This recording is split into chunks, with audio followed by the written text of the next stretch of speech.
You're watching Fox 10 News in high-definition television. Next month, the city of Orange Beach will know if it can sustain its own school district. A study designed to answer that question will be released at the end of May. And the debate on splitting with the Baldwin County public school system has been going on since last year. The question remains, who gains and who loses? Fox 10 News Baldwin County reporter Will Robinson-Smith has been crunching the numbers with state and county representatives to figure out exactly what an independent Orange Beach system would do to Baldwin County. Yeah, and even though the numbers seem to favor one side heavily over the other, well, that didn't change the viewpoints on either side, right, Will? Yeah, that's right, Lenise and Bob. We know that Orange Beach is some high-value property and is important to the county. What we wanted to know, though, is what happens when you take that high tax revenue away from the county system. We found an answer, and it may surprise you.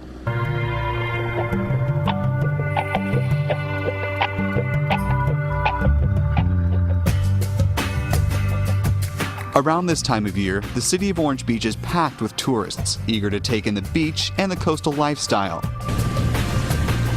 And while Orange Beach prides itself on being a tourist mecca, y'all got y'all's chores done, y'all go to the beach? Yes, sir, yes. The families who live here year-round want to make sure their children get a good education. Many share the view of Sean Eaton, who says cost shouldn't stop progress. I guess it would depend on how much they were talking or raising on the property taxes and tag taxes and everything else. They would raise taxes to support it. But in the long run, I think it would be what was best. Others fall in the camp of Lech Liliuva, a chef who runs Big Fish Restaurant and Bar on Canal Road. He worries about where the funding will come from. Where they're going to get the money. So if they're going to get it from somewhere, it's going to have to obviously come from businesses and property owners. And being that we're already one of the highest taxed cities in the state already, I mean, it's just going to be insane. Orange Beach residents have a major decision to make.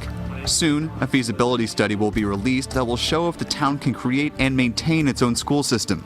Baldwin County public school officials said that move would only hurt, not help the children. I am concerned that in order to create something that's better than what we have, because I think we have great opportunities for our kids, in order to create that, they're going to have to raise an awful lot of money, and it concerns me that that might not happen.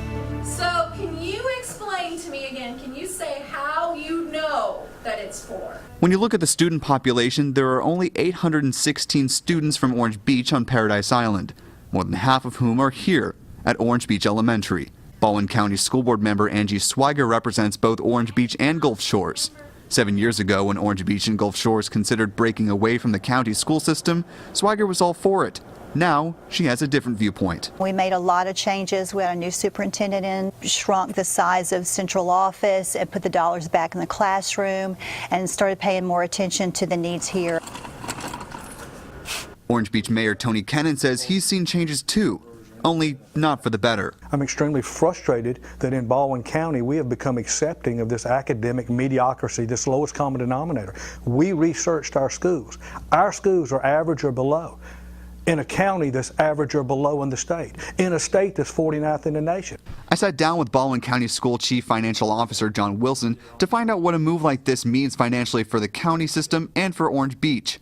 I verified his data with the Alabama Department of Education to make sure we were accurate. Countywide taxes follow the student. They do not follow where the tax was generated. Current calculations state that Orange Beach would have 2.7% of the total students in Baldwin County.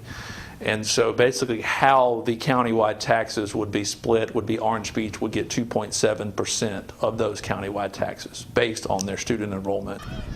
In other words, about $4.6 million in property and sales tax would stay in Orange Beach and not be given to the Baldwin County school system. On the flip side, because of the way state funding works in Alabama, Orange Beach would end up losing about $2.8 million. Meaning if revenue stays about the same, it would be one of the poorest funded school districts in the state, according to state and county representatives. According to the website Committee for Orange Beach Excellence, it's pointed out that Orange Beach sends $12 million to Baldwin County and to Alabama and gets very little in return. They said out of that $12 million, Orange Beach receives roughly $3.6 million, and that's not acceptable to supporters of a separate school district. Where is the taxpayers' outrage? That's what I don't understand. We as taxpayers, I don't have any kids in the public school, but I am tired of sending them money that's wasted in a poor product or poor job being done, and I'm tired of them asking us for more. The same website says money from the mega tourist industry in Orange Beach gives them, quote, tremendous tax leverage because of tourist dollars.